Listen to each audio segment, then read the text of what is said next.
All right, so we had a viewer request to do a little more video on a milking setup here, so I figured I'd just start here on its drying cabinet and put it together, and we'll go through the steps. We'll see where we get to here. So this is a DeLaval style milker, uh, standard DeLaval 06 shells. Bought this 17 years ago by my count. Cody was 3 when we got our first started. Well, it might be 16 years. Cody, I think, was 3 when we got the first cow, but she wasn't anywhere near milking yet. So, bought this new from NASCO. I don't know if you know NASCO. Lots of you probably do. It was not exactly cheap, but it was worth every dime because it's been really good. Poly bucket, 40-pound bucket. If I had a big high milking Holstein, that'd be too small, but when Tulip was 3, 4, it was getting towards the top, but we normally only have one cow and Jersey type varieties, so I'm not pushing them that hard. The most cows we ever had milking, this is when we were back in the UP yet, was 3. We've had 2 at a few times, but they were all AI purebred jerseys. So, all right, you put your seal in your lid there, the pulsator on it, and lock it down. Your claw just snaps on there. Gotta hook your pulsator lines up. Just push on. I've replaced the hoses on this many times. Get tangled up in the brushes. And let me see what I've got for. And that's a problem here. Let me tip you up. I don't know about the quality of my.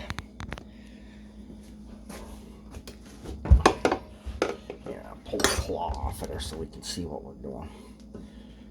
So your milk line goes on there, and your pulsator lines go on the pulsator like so.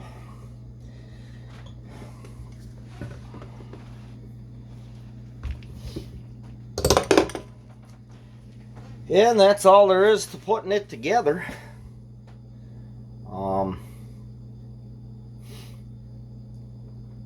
I don't know, most of the replacement parts are readily available here and there. I keep a rebuild kit for the pulsator around all the time.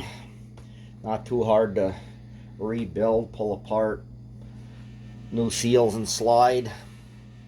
Not a terribly complicated thing. This adjuster nut on here that holds a pulsator down, I've got a fat spacer under there. This wants to, if you get it too far down, it wants to cross thread and push itself back. So the washer works fine. So when I go out to milking, I'll show you the vacuum pumps, and I've actually got 2 of them out there. I sort of hoard them. There's actually 2 in the barn that'll run, so I'll show you those, and we'll go from there. All right, I had Maddie take her sheep for a walk in the yard because my first video was too loud, and it was mostly me yelling over the lamb who thinks it's feeding time, and it almost is. So here's what we use for a milking stanchion. My grandpa built this for cow grooming back when they were showing cows. It's certainly about 200 pounds heavier than your modern aluminum grooming chutes, but does the job. It's mainly made out of spare dairy barn parts. So I said I had a couple of vacuum pumps out here, and let me go get rid of this hose. I need to find a new vacuum hose. It's still working, but it's getting awful checked. So all right, let's start with the one down here that they mostly been using. I had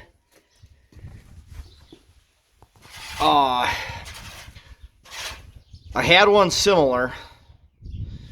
This is a rotary style. It's just got it's kind of an eccentric. It's got a bar in the middle. Air comes in, air goes out. Suction made in the tank. Tank is a free air compressor tank.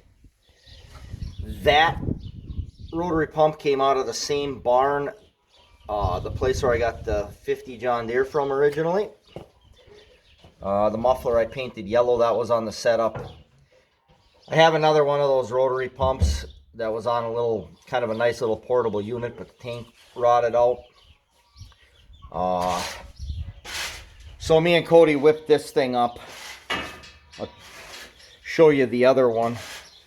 It is a pressure washer motor on an air tank, and the regulator is on the wrong side here. I'll show you the other one. It should be set up. Your line should come out, and your valve should be there, and then your gauge, and then your regulator on the end, like this one right here.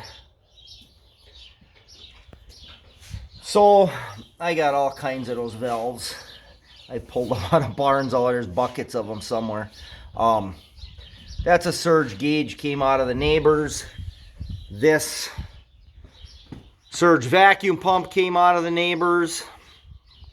The motor on it did not come from there. It was laying around here. It is not the greatest motor. It does not like starting when it's cold. I think you get a little frost in the pistons on this one, and then it doesn't want to go.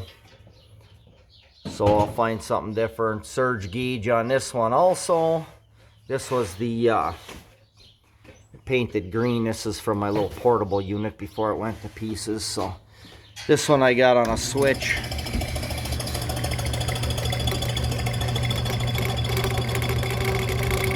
And it jumps up there pretty fast. They like the big one because you've got more vacuum for longer.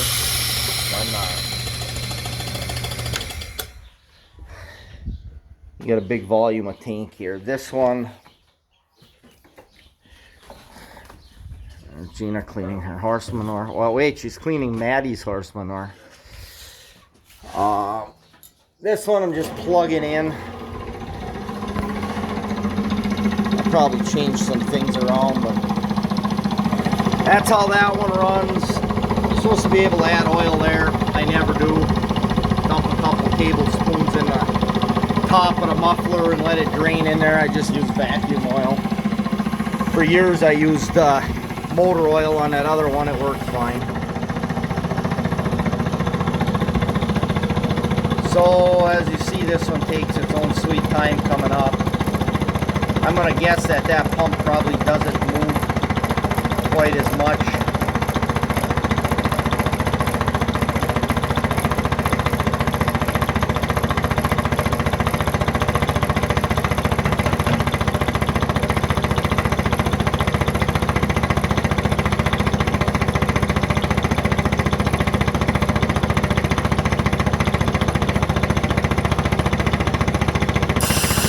So there you go.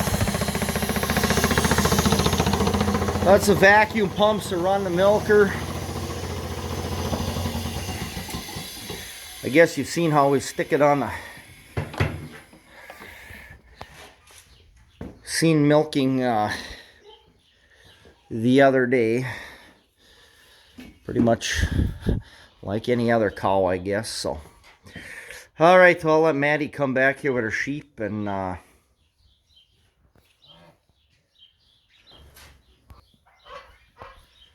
we go. I got my, you can see me. So we'll call that the milking video. If you got any other questions, let me know about the equipment. I could probably do, I suppose I could do it washing up downstairs. I'm probably about 11 minutes of video already, but if you want to wash the whole thing, I guess I'll put that on there. Or I could make a part 2.